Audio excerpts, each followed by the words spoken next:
Hola, ¿qué tal? Muy buen día. Te bendigo en el nombre de nuestro Señor Jesucristo. Espero que estés bien. Te mando un fuerte abrazo esta preciosa mañana. Esta mañana de miércoles 14 de abril del 2020. Espero que esta mañana la palabra que comparta pueda bendecir y edificar tu vida. Sé que en las redes sociales el mensaje debe ser corto y conciso porque hay muchísima información en las redes sociales, pero yo creo que por sobre todas las cosas la palabra de Dios siempre va a ser relevante, siempre va a ser importante, va a contener principios espirituales que deben ser tomados en serio. Y bueno, comparto un tiempecito en donde transmito algunos principios espirituales que espero puedas atesorar, puedas recibir en tu espíritu, en tu corazón y puedan ser de edificación para tu vida. El propósito de estos mensajes es fortalecer tu fe, enriquecerte con principios espirituales contenidos en la palabra del Señor y que en este tiempo nuestro corazón, nuestra mirada, nuestras expectativas están en lo que viene después de esta situación que estamos atravesando en todo el mundo. Bien, el día de ayer te compartía del primer libro de Samuel, capítulo 1, una mujer llamada Ana, una mujer estéril que se puso de acuerdo con el cielo. El cielo necesitaba traer una reforma a la tierra porque el sacerdocio, el sistema sacerdotal estaba corrompido, estaba en decadencia, estaba inundado de graves situaciones en el mismo tabernáculo por parte de quienes ministraban, por parte de los sacerdotes que estaban en aquel lugar. Y en el capítulo 2 encontramos del primer libro de Samuel que después de que Ana tuvo a su hijo Samuel, lo llevó al tabernáculo, cumplió con el voto que había hecho. Ella había hecho un voto, un pacto con Dios, diciéndole que si le daba un hijo, lo consagraría para él. Y así fue. Esta mujer, en el tiempo en que el niño fue destetado, lo llevó al tabernáculo para entregarlo al Señor, para que sirviera al Señor. Y dice la palabra que allí estaba Elí y los hijos de Elí ministrando en ese lugar. Y bien, entonces el Señor le anuncia a Elí, en el capítulo 2, le anuncia el cambio que viene. El Señor le advierte a Elí acerca del cambio que viene. Vemos cómo aún la misericordia de Dios mostrándose a este sacerdote cuyos hijos andaban en malos pasos, andaban en decadencia, pero la misericordia de Dios anunciándole, diciéndole lo que haría a causa de la conducta de sus hijos, a causa del mal comportamiento que sus hijos tenían. Y allá hay una palabra clave, porque el Señor le dijo a Elí: yo había dicho que tú, la casa de tu padre, tú y tus hijos servirían en mi altar. Yo había dicho, dijo el Señor. O sea, yo anuncié que tú y tus hijos estarían sirviendo en el altar, sirviendo en el tabernáculo. Pero entonces el Señor dice: pero nunca tal cosa yo haga. Yo lo había dicho, pero ya no lo voy a hacer a causa de las conductas de tus hijos. Y entonces dice: porque yo honraré a los que me honran. Esta palabra es muy clave. Este pasaje dice que Él honra a quienes le honran. Y en este caso los sacerdotes no habían honrado al Señor. El sistema sacerdotal que estaba en operación se había apartado de los caminos de quien los había llamado. Y entonces Dios dijo: yo los voy a quitar. Yo los voy a quitar porque yo voy a honrar a los que me honran. Ahí está anunciando el Señor el cambio y dice: yo me suscitaré un sacerdote fiel que haga conforme a mi corazón. Mira cómo en esta transición Dios iba a quitar a un sistema que en algún momento Él mismo había establecido, pero que se había corrompido, y en lugar de ello iba a levantar a un joven, dice: un sacerdote fiel que haga conforme a mi voluntad. Está tremendo este punto porque Dios no está de acuerdo con las malas conductas de los sacerdotes, está de acuerdo con las malas conductas de quienes le sirven. Dios no va a permitir que su nombre sea manchado, sin importar que sea una institución establecida, una congregación fuerte y grande. Si alguien se aparta de los caminos del Señor, Dios no va a estar ahí. Habrá tabernáculo, habrá templo, habrá catedral, habrá reuniones, pero Dios no estará presente. Esa es la gran verdad en la que todos debemos mirar con atención lo que la Escritura nos enseña. Es verdad que el llamamiento y los dones son irrevocables. Cuando Dios llama a alguien y le da dones espirituales son irrevocables, pero otra cosa es que Dios esté allí. Otra cosa es que alguien tenga dones espirituales y esté Dios ahí. Una persona puede operar en dones espirituales, una persona puede ejercer el sacerdocio, sin embargo eso no significa que Dios esté ahí. Una cosa es el llamado que Dios nos hace y otra cosa es la aprobación. Pablo le dijo a Timoteo: preséntate como un obrero aprobado, que no tiene nada de qué avergonzarse y que usa bien la palabra del Señor. Le dice encarecidamente: preséntate como un obrero aprobado. Obviamente aprobado por Dios, aprobado por el cielo, porque es quien nos llama. Entonces dice la Escritura que el Señor dictó una sentencia contra los hijos de Elí, donde vemos que el Señor iba a terminar con ese sistema. Iba a terminar con ese sistema que se había apartado, que estaba en decadencia, que no conocía al Señor, que lo menos que le importaba era honrar al Señor. El Señor anuncia su caída y que iba a levantar a alguien conforme a su corazón. Y ese alguien era Samuel, un jovencito. En ese entonces era un niño recién llevado al tabernáculo, un niño que vino como resultado de una mujer que entró en pacto con Dios. Un niño que vino como resultado de que el cielo quería hacer algo en la tierra y se puso de acuerdo con esa mujer llamada Ana. La Escritura dice que en boca de los niños y de los que maman la alabanza es perfeccionada. En el Salmo al que Jesús hace referencia al señalar este pasaje, dice: de boca de los niños y los que maman fundaste la fortaleza. Fundaste la fortaleza. Habla de cómo a través de los niños se levanta una alabanza fresca, una comunión con Dios sana, pura, que es lo que el cielo anda buscando. Y precisamente cuando Jesús llegaba a Jerusalén, antes de ser crucificado, dice la Escritura que lo recibieron con palmas, lo recibieron con alegría, lo recibieron con júbilo y gritaban: Hosana, Hosana al Hijo de David. Dice que eran los jóvenes. Un saludo a todos los jóvenes de edad y de corazón. Que todos los jóvenes lo recibían con palmas y gritaban: Hosana, Hosana al Hijo de David, Hosana, Hosana. Y en ese contexto los fariseos, la gente religiosa, la gente que solamente cuidaba las apariencias, la gente que conocía la palabra pero que había perdido la esencia de las Escrituras que Jesús señala en Mateo capítulo 23, consiste en la misericordia, la justicia y la fe. Estas tres cosas importantísimas. Y dice la Escritura que estos hombres, los fariseos, le dijeron a Jesús: calla a estos jóvenes. ¿No ves cómo están gritando estas cosas? Y entonces Jesús les dijo: de cierto les digo que si ellos se callan, las piedras comenzarán a hablar. Si ellos dejan de hablar, las piedras comenzarán a hablar. Yo no sé tú, pero yo no voy a permitir que una piedra hable en lugar mío.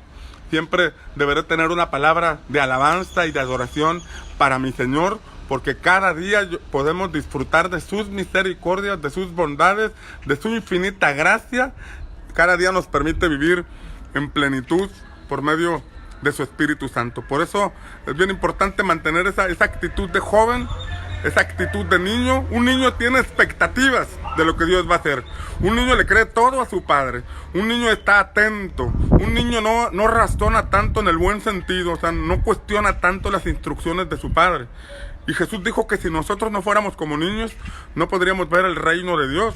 Una persona que ya tiene tiempo en la religión o asistiendo a algún lugar de reunión y que ya conoce algunos principios, algunos salmos o algunos versículos, ya de pronto siente saber mucho y en ocasiones, no siempre, en ocasiones cierra sus oídos al aprendizaje. Y cuando alguien cierra sus oídos al aprendizaje, en ese momento empieza la decadencia. En ese momento empieza a dejar de aprender, y en vez de crecer y desarrollarse, se estanca y corre el riesgo de convertirse en un fariseo o en una persona como los hijos de Elí. No permitas que eso te pase. No permitas que eso ocurra en tu vida. Porque toda la vida tendremos para aprender de lo que nuestro Padre nos enseña, y tendremos toda la eternidad, porque esta vida en la tierra no nos alcanzará para conocer a plenitud lo que nuestro Padre nos quiere enseñar. Por eso te animo a que seas como un niño, porque así como vemos que en Samuel Dios levantó una nueva generación, en Samuel Dios levantó un nuevo despertar en esa nación, por medio de ese muchacho. Yo estoy seguro que en este tiempo Dios está levantando a una nueva generación de hombres y mujeres entendidos en su palabra, que están deseosos de hacer la voluntad del cielo antes que la voluntad de un sistema en decadencia, de un sistema corrompido, de un sistema que no busca la voluntad de Dios, sino que lo que busca es la estabilidad personal o la estabilidad del grupo. Busquemos al Señor. En el capítulo 3, yo espero compartirte en estos 5 días, de aquí al viernes, poder compartirte unas enseñanzas que están en el capítulo 3, capítulo 4 y capítulo 5. Si me alcanza el tiempo, lo vamos a compartir. En el capítulo 3, la Escritura nos enseña que en el versículo 1 ministraba el joven Samuel al Señor en presencia de Elí. Y la palabra de Dios escaseaba y no había visión con frecuencia. Mira estas 3 cosas. El joven Samuel ministraba al Señor. Es la primera. La segunda es que no había palabra del Señor en aquel lugar y no había visión con frecuencia. En medio de un sistema religioso en decadencia, Dios estaba levantando a este jovencito llamado Samuel. Y él ministraba al Señor. Él servía al Señor. Él estaba en el tabernáculo, y en el tabernáculo había varias actividades que se realizaban. Había varias acciones en las que tenía que estar participando como ayudante del sacerdote Samuel. Pero ahí en este lugar él servía al Señor. Y la generación que Dios va a levantar es una generación que entiende la importancia del servicio, que entiende la importancia de la consagración, que desde joven ya está mostrando una disposición para servir al Señor, que desde joven ya tiene un corazón para servir al Señor, que desde joven ya está mostrando, como dicen por ahí, ya está mostrando que va a ser un tigre, porque ya trae rayitas, ya está pintito, ya está mostrando que va a ser un tigre. Así como David desde joven ya pintaba lo que iba a ser, así como José, el soñador, desde joven ya pintaba que era un joven, que era una persona distinguida, que era una persona que sabía lo que quería en la vida. De igual forma, Samuel sabía que tenía un llamado, sabía que tenía un propósito, y por esa razón él se mantenía sirviendo en aquel tabernáculo. Ese servicio le iba a generar experiencia, ese servicio le iba a traer un despertar, porque en el tabernáculo había una serie de cosas que son figuras de las cosas celestiales. Por ejemplo, en el tabernáculo estaba el candelero, en el tabernáculo estaban las lámparas, en el tabernáculo estaba el velo, en el tabernáculo estaba el lugar santísimo donde estaba el arca, y todo el tabernáculo, dice el libro de Hebreos, son figuras de las cosas celestiales. No son cosas celestiales, sino que son figuras que nos muestran. Los sacrificios en el altar son figuras de nuestro Señor Jesucristo. Esos sacrificios que se daban, esos corderos que se sacrificaban, eran figura de nuestro Señor Jesucristo. El real es Cristo, no el corderito, sino que es Cristo nuestro Señor. Pero en la experiencia, en el trabajo, en el servicio, se le iba a revelar la verdad. Se le iba a revelar. Por ejemplo, podemos encontrar que el aceite es una figura que se usaba para ungir a las personas. Pero hoy en día entendemos que ese aceite es una figura del Espíritu Santo. En mi mano izquierda yo puedo tener el aceite, y en mi mano derecha puedo decir: voy a orar por ti para que recibas la unción del Espíritu Santo. Y entonces tú decides si te quedas con el aceite, que es una sombra, que es una figura, o si buscas lo real, que es el Espíritu Santo. Y es ahí donde en la experiencia del servicio se le iba a revelar la verdad. Y es en la búsqueda, es en el servicio, es en la disposición de participar en las actividades de la iglesia donde nosotros se nos abren los ojos y podemos conocer al Dios verdadero atrás de las figuras o sombras que encontramos en algunas actividades. Entonces, ahí ministraba Samuel al Señor en presencia del sacerdote Elí, pero dice la escritura ahí en el primer libro de Samuel, capítulo 3, versículo 1, dice que no había palabra de Jehová. Escucha, había tabernáculo, había sacerdote, había sacrificios, había reuniones, había actividades, pero no había palabra del Señor. La gente acudía a aquel lugar a realizar sus actividades religiosas, pero no había palabra del Señor. Dios no hablaba. Había historias bíblicas, había comentarios, había mensajes de los sacerdotes, pero no había presencia del Señor. No había palabra del Señor. Y esto es importante porque una persona puede escuchar historias bíblicas, pero eso no significa que Dios le esté hablando. Cualquiera puede aprenderse una historia bíblica y compartirla, pero eso no significa que Dios esté hablando. Porque Dios dice la palabra que no había palabra del Señor en ese lugar. Había actividades, te repito, había sacerdotes, había altares, había sacrificios, había reunión, pero no había palabra del Señor. Y la palabra del Señor es importantísima para desarrollar una vida de fe. Porque la Escritura dice que la fe viene por el oír. Y el oír por la palabra del Señor.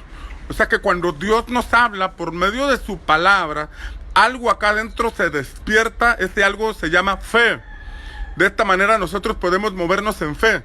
De esta manera viene un despertar. Con la voz de Dios resucitan los muertos.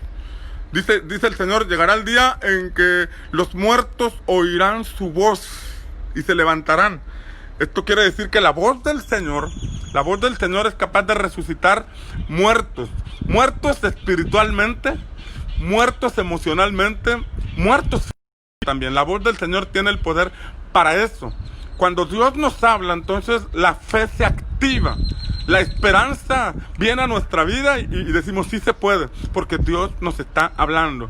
Es algo que se percibe en el espíritu. Y no solamente toca tu intelecto, es algo que hace que te muevas contracorriente, es algo que te dice aviéntate de la barca que yo te voy a respaldar, es algo que te hace echar la red como Pedro la echó, por la palabra de Cristo echó la red y tuvo una pesca milagrosa, es algo que te hace darle vueltas a Jericó en obediencia al Señor sabiendo que esos muros van a caer. El resultado de nuestra fe, o más bien la fe viene como resultado de escuchar al Señor. Pero en aquel centro religioso Dios no hablaba. En aquel centro religioso Dios no se manifestaba por medio de la palabra. Y ese pueblo no se podía desarrollar en fe. Y como consecuencia, todo ese lugar, toda esa nación estaba pagando los estragos de no escuchar al Señor, debido a que sus enemigos estaban prevaleciendo en contra de ellos. Mira qué importante es la voz del Señor, que en Génesis capítulo 1 dice la Escritura que dijo Dios, sea la luz, y fue la luz. Cuando Dios habló para declarar que la luz tenía que hacerse, la luz se hizo. Y separó Dios la luz de las tinieblas y fue el día 1. En el día 2, el Señor dijo, sepárense las aguas de arriba y las aguas de abajo y haya expansión en los cielos. Y así ocurrió. Las aguas, la tierra era como una burbuja de agua y el Señor hizo los cielos, creó la expansión de las aguas de arriba y las aguas de abajo con tan solo decirlo. En el tercer día, la Escritura dice que el Señor dijo, júntense las aguas y descúbrase lo seco, y así ocurrió. A la voz del Señor las aguas obedecieron, la tierra se manifestó, se mostró, se hicieron los mares en obediencia a la voz del Señor. En el día 4, el Señor dijo, haya lumbreras en los cielos y que sean de señales para estaciones, para meses, para días, para años, y así ocurrió en el día 4. En el día 5 el Señor dijo, produzcan las aguas seres vivientes. Mira cómo Dios habla y la creación activándose, cómo Dios habla y el universo moviéndose, estableciéndose por la voz del Señor. En el día sexto el Señor dijo, produzca la tierra hierba verde. Perdón, eso ocurrió en el día 3. En el día sexto dijo, produzca la tierra animales, bestias y lo que se arrastra sobre la tierra. Y en el día sexto, ahí fue diferente, dice la escritura que también el Señor dijo, creó al hombre. La escritura dice, creó al hombre a su imagen y semejanza. El hombre fue una creación especial de parte de Dios porque lo hizo con sus manos. Lo hizo de una forma diferente al resto. Tú y yo fuimos creados de una manera diferente. Él nos formó del polvo de la tierra y sopló sobre nosotros aliento de vida porque nosotros fuimos diseñados para ser habitación de su presencia. Fuimos creados para ser habitación del Espíritu Santo de Dios. Pero el punto es que la palabra de Dios produce cosas. La palabra de Dios activa la fe. La palabra de Dios provoca un despertar. Entonces, si la gente iba ahí donde estaba el sacerdote Elí, pero no había palabra del Señor, entonces la gente salía igual. La gente iba y en lugar de estar en lo que tenía que estar, se la pasaba viendo al de al lado, se la pasaba criticando al otro, teniendo envidia del otro, porque en ese lugar no había palabra de Dios. Porque en ese lugar Dios no hablaba. Te repito, había historias bíblicas, había sacerdotes, había tabernáculo, había altar, había sacrificios, había reunión, pero Dios no estaba ahí. Dios no hablaba. Era lamentable. Por eso Dios tenía que hacer una reforma. Dios tenía que levantar una nueva generación. Reforma significa es volver a los inicios, volver al origen, volvernos a Dios, hacer las cosas como originalmente se planearon. Y con el paso del tiempo, aquello se pervirtió, se perdió y se convirtió en una religión de Estado. Se convirtió en una religión con tradiciones, costumbres, pero sin la presencia de Dios. Y además de eso, además de que no había palabra, dice la escritura que no había visión con frecuencia. No había visión. O sea, Dios no se revelaba, Dios no mostraba. Ni por palabra hablaba, ni revelaba sus planes. La escritura enseña claramente acerca de la importancia de la visión. Dice la escritura en Proverbios que sin visión el pueblo se desenfrena. Otra versión dice que sin profecía el pueblo perece. La escritura pone en el mismo contexto visión y profecía. Las traducen como, la palabra visión se traduce como profecía. En este sentido, visión tiene que ver con profecía, y profecía en palabras sencillas es la revelación de la voluntad de Dios para los hombres. La revelación de la voluntad de Dios para nuestra vida. Pero ese pueblo no podía conocer la voluntad de Dios para ellos porque no había visión. No había visión, no se mostraban los planes de Dios. Era un pueblo que caminaba en círculos religiosos, en círculos de vida, porque no iban a ningún rumbo, porque no había ningún plan manifestado por parte del Señor.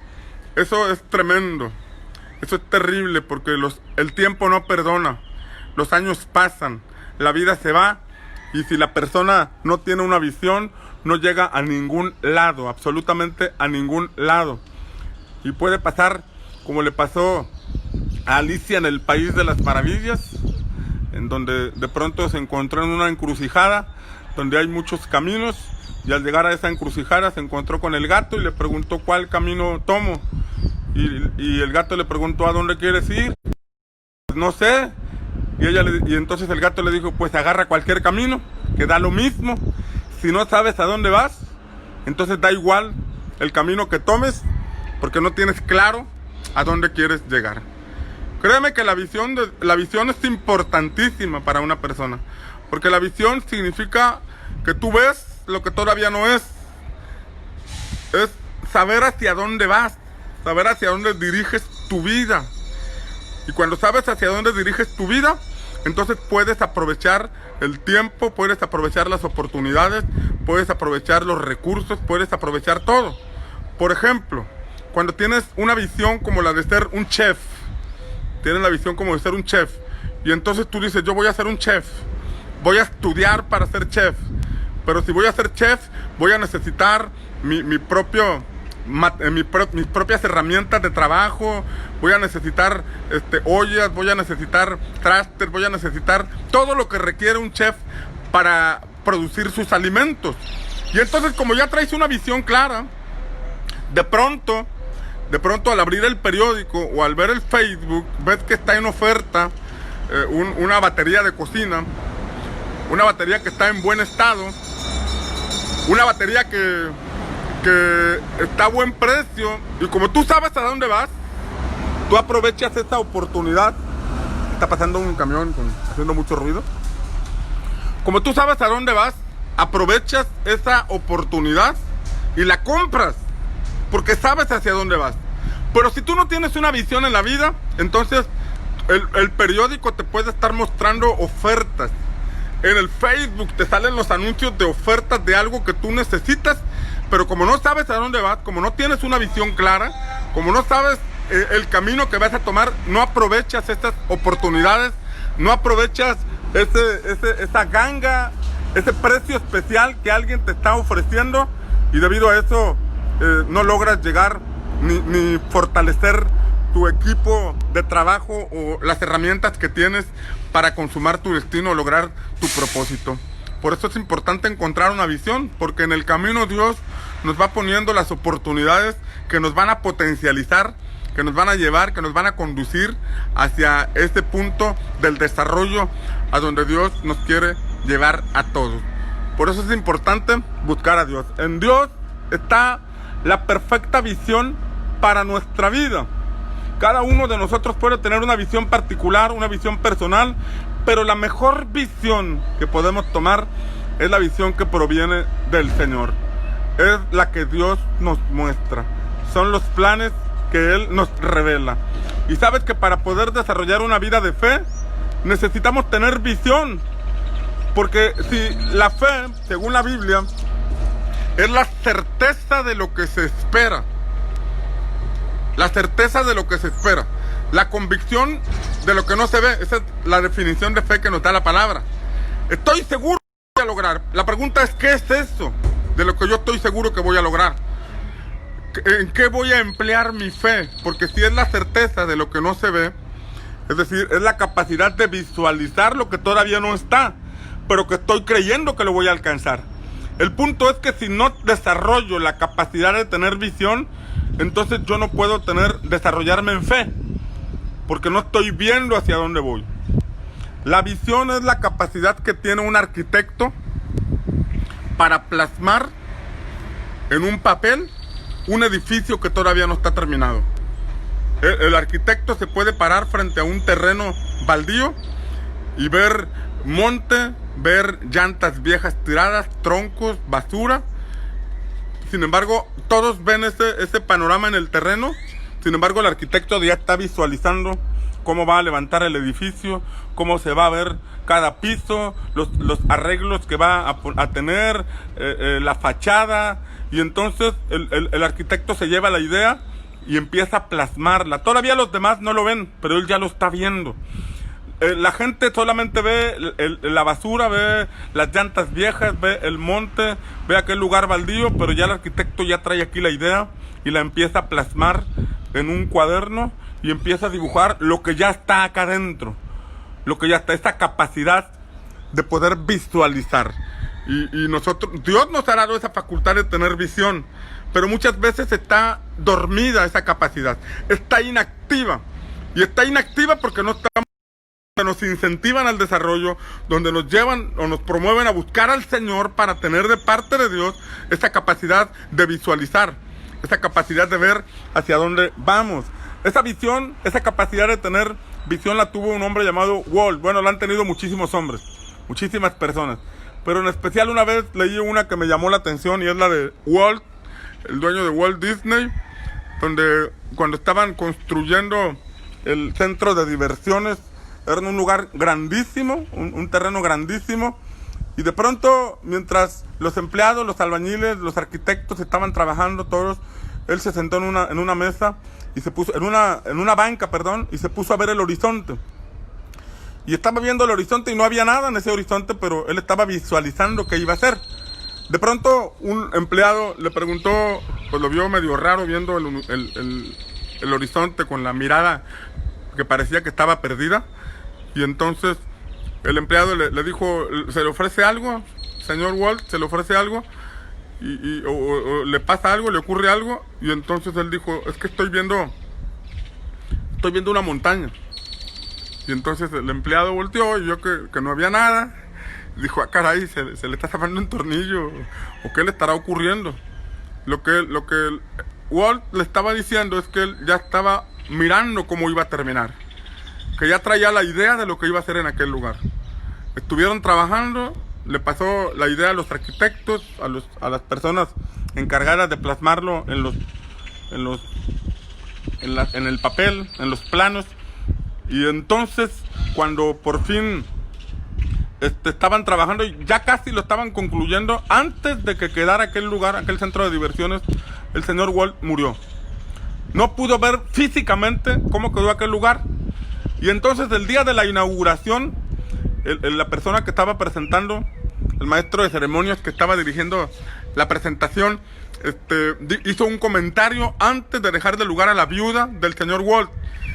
Y este hombre hizo el comentario, estamos aquí, contentos, alegres ante esta celebración. Lástima que el señor Walt no pudo ver cómo quedó este lugar. Lástima que no lo vio, dijo.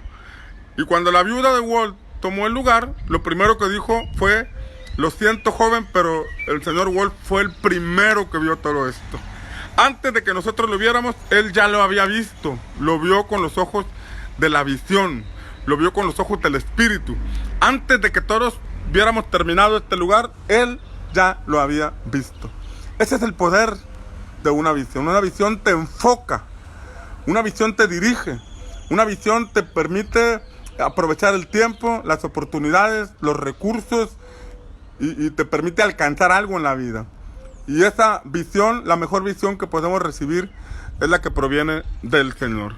Tal vez tú seas parte de esa generación que Dios va a levantar, una generación de fe y una generación visionaria, una generación que va a traer el cielo a la tierra, porque en el tiempo de Samuel vino una reforma, vino un despertar, vino una liberación de sus enemigos, y se preparó todo para el establecimiento del reino, porque la siguiente figura después de Samuel fue el establecimiento del reino, y tal vez tú y yo seamos parte de esa generación que Dios va a levantar para la venida de Cristo, para el establecimiento del reino de nuestro Señor Jesucristo.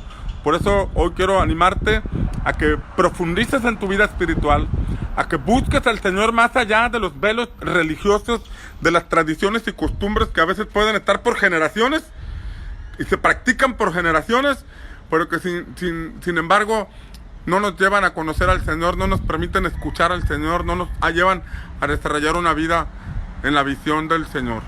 Yo creo que tú y yo tenemos la oportunidad de ver en este tiempo, en esta generación, esta manifestación del reino de Dios sobre cada uno de nosotros. Bien, voy a orar en esta mañana. Espero que esta palabra haya enriquecido tu vida. Espero que te haya inquietado a buscar al Señor. Ahora que tenemos mucho tiempo y mucha oportunidad para buscar al Señor, te animo a que leas esta porción de la Escritura en el primer libro de Samuel, capítulo 2, capítulo 3, específicamente capítulo 3, versículo 1, que es lo que te acabo de compartir, y que todo esto lo único que provoca es que tú busques al Señor. Más allá de los mensajes dominicales que escuchas, más allá de la liturgia religiosa que puedas estar desarrollando, que busques a Dios, que lo procures, que enciendas tu espíritu, que el tiempo que te toca, que te quede por vivir, lo aproveches al máximo, que el tiempo que te toque por vivir, lo aproveches al 100, sin importar la edad que tengas. Abraham tenía 75 años cuando Dios le reveló sus planes. José tenía 17 años cuando ya tenía claro lo que Dios tenía para él. Samuel era un niño cuando comenzó a servir. No importa la edad que tú tengas, no importa la edad que tengas, si tienes vida, tienes oportunidad para despertar en tu espíritu y para conocer el plan de Dios para ti. Padre, en el nombre de Jesús, te damos gracias por tu Espíritu Santo, porque tu Espíritu Santo es quien nos da luz en las Escrituras. Tu Espíritu Santo es quien abre nuestros ojos para poder captar la visión, para poder conocer tu voluntad, para poder recibir la revelación de tu voluntad para nuestra vida. Gracias por tu Espíritu Santo, porque es quien nos reveló tu amor a través de Cristo Jesús. Gracias por tu Espíritu Santo, porque es quien nos convence de pecado, nos convence de justicia y nos convence de juicio. Gracias por tu Espíritu Santo, porque es quien nos fortalece y nos permite seguir adelante. Es quien nos endereza nuestros pasos, es el Espíritu Santo quien nos alumbra nuestro camino y nos lleva a tu perfecta voluntad. Es tu Espíritu Santo quien nos da la victoria frente a los gigantes, es tu Espíritu Santo quien derriba los muros de Jericó, es tu Espíritu Santo quien abre el mar para que nosotros podamos pasar en seco. Es tu Espíritu Santo, la vida de Cristo, quien imparte la vida de Cristo en cada uno de nosotros. Queremos ser esos hijos obedientes, queremos ser esos hijos que hacemos tu voluntad. Gracias, Espíritu Santo, porque tú nos ayudas en nuestras debilidades, nos ayudas en nuestro camino, nos fortaleces para seguir adelante. Y en el nombre de Jesús bendecimos a cada persona que está escuchando esta palabra. En el nombre de Jesús bendecimos su casa, bendecimos su familia, bendecimos su alacena en el nombre de Cristo, bendecimos la familia, bendecimos los recursos que llegan a sus casas, declaramos salud en el nombre de Jesús, declaramos cobertura en el nombre de Cristo y pedimos, Señor, que los cielos estén abiertos para que tu presencia imparta paz, imparta gozo, imparta plenitud en cada hogar, en cada familia, para que la paz reine, para que haya relaciones armónicas en los hogares, para que haya reflexión en el mensaje, para que haya búsqueda profunda de tu palabra y de tu voluntad, para que después de este periodo de cuarentena, cada familia salga con una visión clara de parte tuya. Cada familia salga en fe, cada familia comprenda que cuando dependemos de ti, Señor, estamos seguros, estamos confiados, estamos completamente convencidos de que tú nos ayudarás, de que tú abrirás camino y de que tú proveerás. En el nombre de Jesús te lo pido. Si alguien lo cree y dice amén, escriba ese amén en la parte de abajo. Escribe ese amén ahí en los comentarios. Te recuerdo que a las 3 de la mañana hay un tiempo de intercesión que está dirigiendo el Pastor Julio. Busca la cuenta del Pastor Julio, es la cuenta de Julio César García Piñeiro. 3 de la mañana está ese periodo de intercesión. Si a esa hora puedes levantarte y unirte a la intercesión, estará extraordinario. Es tiempo de orar juntos, clamar juntos, escuchar la palabra y buscar el rostro de Dios. Amén. Bueno, a todos los que forman parte de Pan de Vida les mando unas palabras de que los extraño, ya quiero verlos, quiero abrazarlos, quiero saludarles, quiero que celebremos juntos en nuestras reuniones dominicales, pero lamentablemente ahorita las condiciones no nos lo permiten, pero esperamos que pronto pase este tiempo y juntos podamos nuevamente celebrar al Señor en la congregación, abrir los cielos y provocar que su presencia nos llene. Bien, que tengan excelente día, que el Señor les bendiga.